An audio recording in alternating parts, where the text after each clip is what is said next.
Well, happy Friday, everybody. We've made it to yet another weekend during this odd and strange time. It is Fun Friday, which means you've got Mrs. Beers and Miss Morgan coming at you together again. So we're going to do some more wackadoodle questions that Mrs. Beers found for us, and we're going to answer them for you. Let's see what strange answers to strange questions we have this week. We also have Hunter Beers in the background. He's playing in his room. What's he and has doing? no idea that we're recording right now. So if you hear shrieks, it's shrieks of joy, and he's just playing. And he'll probably join us here in a moment. Okay, so the first question, if animals could talk, which would be the rudest? You go first. You know. My thought was cats. Oh. Cats, they don't care about you. They care about their needs. And then they know how to show you affection to get what they need. But they are rude. Rude. My cat could care less about me. But every time I go in to brush my teeth, she jumps right up and she snuggles in. And I'm like, I'm trying to brush my teeth, Callie. And she don't care. She's like, no, this is my time for pettings. And I get what I want. She knocks stuff off the countertops. She hides from me when I do want to pet her and cuddle. She's like, nope, I'm under the bed. See ya. Rude. The rudest animal. Most of you guys know I hate alligators, but I don't know that they're rude. I just think that they're awful and they're mean and horrible creatures. So I don't know that they're rude necessarily.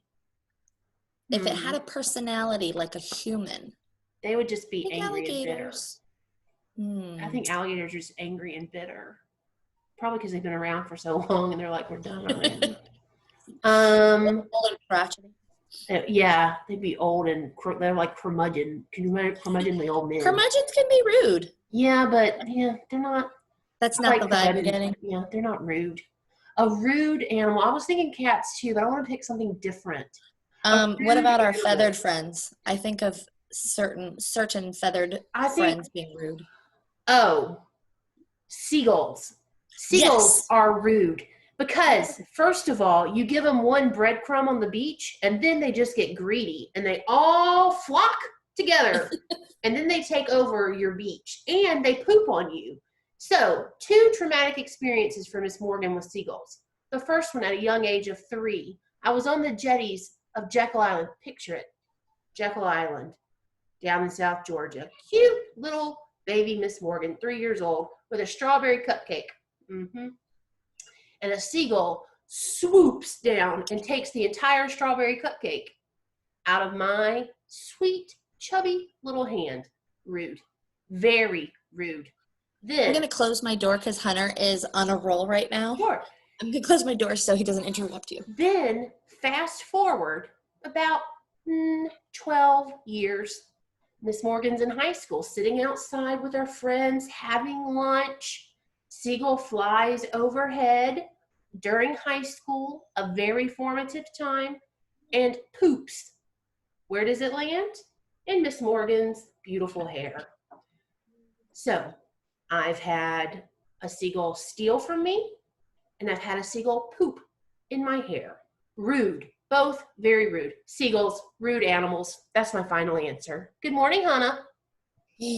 Let me say hello to another rude little animal. Hi, Hannah. I was just playing with my cars. I didn't know I was interrupting. Hi. Glasses on, honey.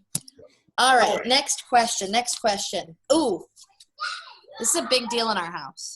Sorry, he has no volume control. How do you feel about putting pineapple on pizza? Yes or no? All right. First of all, I'm never to turn down pizza. I'm not one to turn down pizza, and I'm not picky about pizza. Yes to pineapple on pizza if it is with pepperoni or grilled chicken. Those are the only times I will eat pineapple on pizza. That's my final answer. Pineapple and pepperoni. I've Pineapple and only ever had pepperoni. Hawaiian pizza with pineapple and ham. Oh, But I think pineapple and it's ham, pineapple and chicken, pineapple and pepperoni. I changed my answer. That's my final answer. okay. My answer is yes, as long as whatever the meat is salty. Sausage, ham, pepperoni, the salty and the sweet. We Oh, can no. share a pizza. Yeah. Sorry. Okay. We could share a pizza. We could. Hey, Hunter, you like pineapple on your pizza?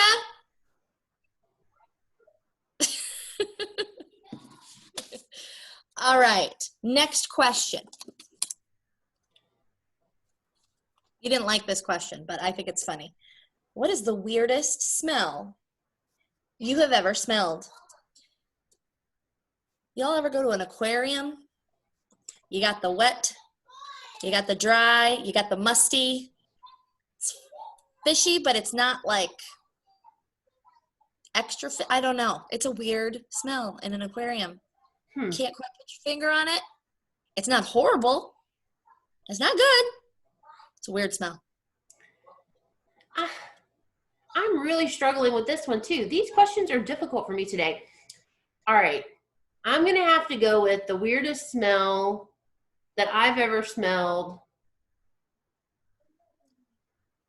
that I can talk about on here is probably, without being gross, is probably when I moved to Turkey. The street vendors that I first went to, the spice market. So the spice market in Istanbul, it was the oddest mixture. It wasn't a bad smell. It was just the oddest mixture of aromas, of smells that I've ever smelled in my life. So I've never heard of 2/3 of they had thousands of spices. And it just was overwhelming. I was like, what? And some of the spices tasted wonderful, but smelled gross. horrible. I was with a lady who was from Turkey, and we were going through, and she said, "Oh, smell this. It's the most delicious thing." I don't know why I just made her sound like that. And I smelled it. It smelled like a fart. I was like, "Oh, that's disgusting." But it was delicious. She put it on corn on the cob later that night, and it was delicious, but it smelled like a human fart. Odd. Go ahead. Hunter Beers. Stop yelling. I'm so sorry. So that's He's excited. He's smell. ready for breakfast. Daddy's not awake yet. Hunter, go downstairs and wake Daddy up. Okay.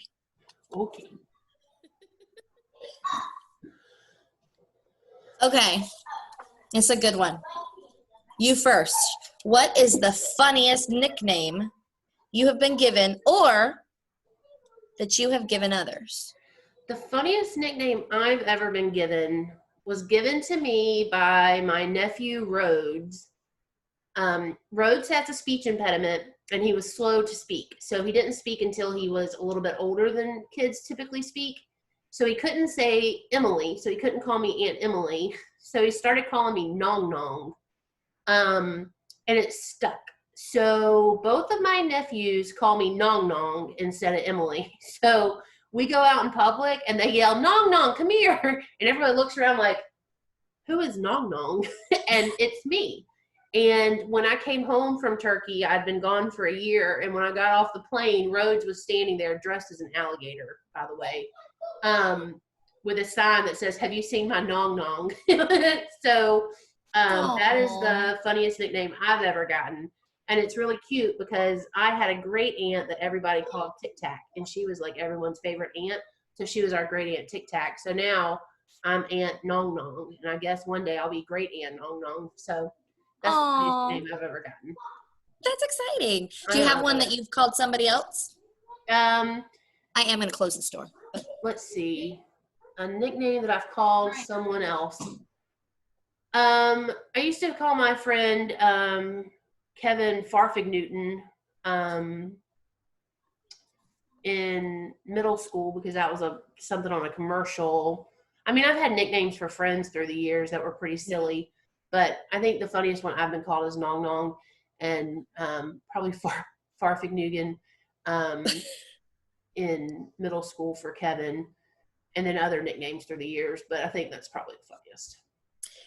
So I don't know how deeply I want to get into this because it's like a family thing. But Hunter, all right. So my husband calls me crooky toe, like crooked toe, because my second toe on my foot is a little curved. He thinks it looks like a hockey stick. He's a whole hockey player. So he's like obsessed with it. It's weird. It's gross. So he used to call me jokingly like crooky toe. Well, Hunter, growing up, being little, like your nephew, started calling me tippy toe. Oh, So if I'm upstairs and they're downstairs and they need me, they'll stand at the base of the stairs and they'll go, tippy toe. oh, that's so cute. I think that's so cute. It's a little embarrassing, but it's adorable to hear Hunter call me tippy toe. I think that's Tippy toe. Something that I've called somebody else. In my old neighborhood, we used to have a homeowners association. So we'd have these meetings where everybody comes together and kind of votes and talks about things for the neighborhood. And there was a neighbor who was very obnoxious. And he wouldn't just talk, he would yell. And he had a body odor. And so I nicknamed him Smelly Yelly, which was not very nice. But I couldn't remember his name. And so when I was talking to him, talking to my friend about him and saying, you know, this guy was talking about these trees that we've got to plant, I couldn't think of his name. And I was like, you know, Smelly Yelly. And it stuck. And we called oh, him poor Smelly Smelly. I don't feel great about it, but it fit really well. fit. Like she knew exactly who I was talking about. And he was kind of obnoxious, but that doesn't make it okay to say not nice things about other people. But yeah, tippy toe, Smelly Yelly. Smelly Yelly. Oh, this is a good one. What is invisible, but you wish people could see? All right, I'm going to go deep here. Is it my turn or your turn? It's your turn. Okay.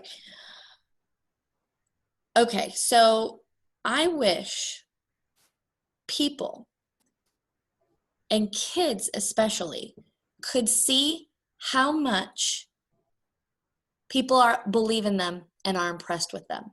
And I wish that they could see that feeling, because there would be no end to how you guys believe in yourselves if you understood how much we believe in you and love you and know that you've got this and are so impressed with you every day. I know we say it and I don't necessarily know if it sticks, but I wish you guys could see that so that you could feel it as strong as that feeling is, how wonderful we all think you are.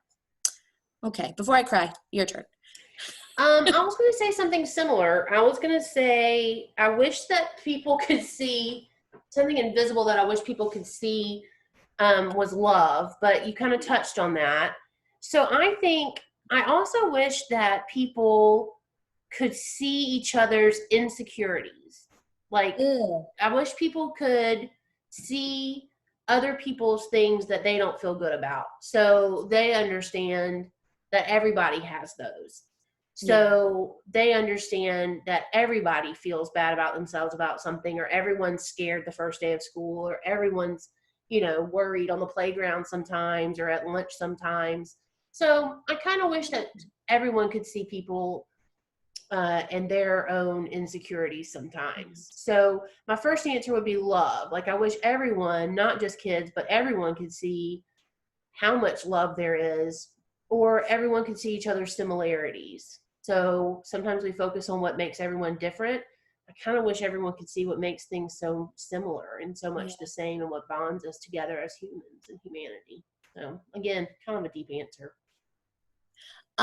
Also, when you look at somebody and you think they have their life all together and it's so perfect, and you feel that little ping of jealousy. That even happens to adults sometimes. Mm-hmm. You look at somebody and you're like, they've got it all together and they have everything.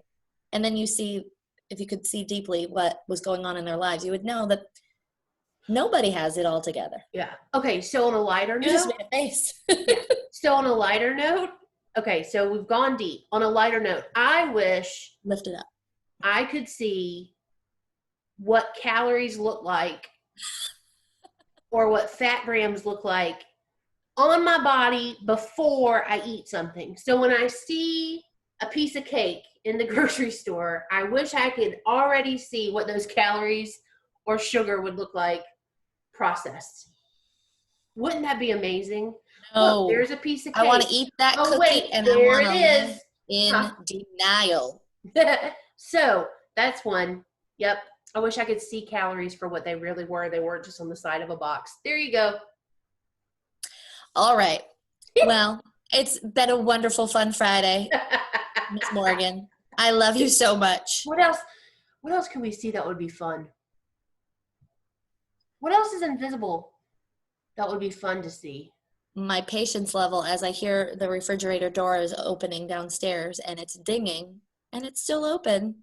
My patience level is Decreasing. I'm about to run downstairs and go have a talk with Hunter. Oh, all right, guys. We love you. We wish you could see it. Hopefully you see it in our actions. And we'll be back at you next Friday. Okay? All right. Bye. Later, Gators. Oh, not Gators. Later, Love Muffins.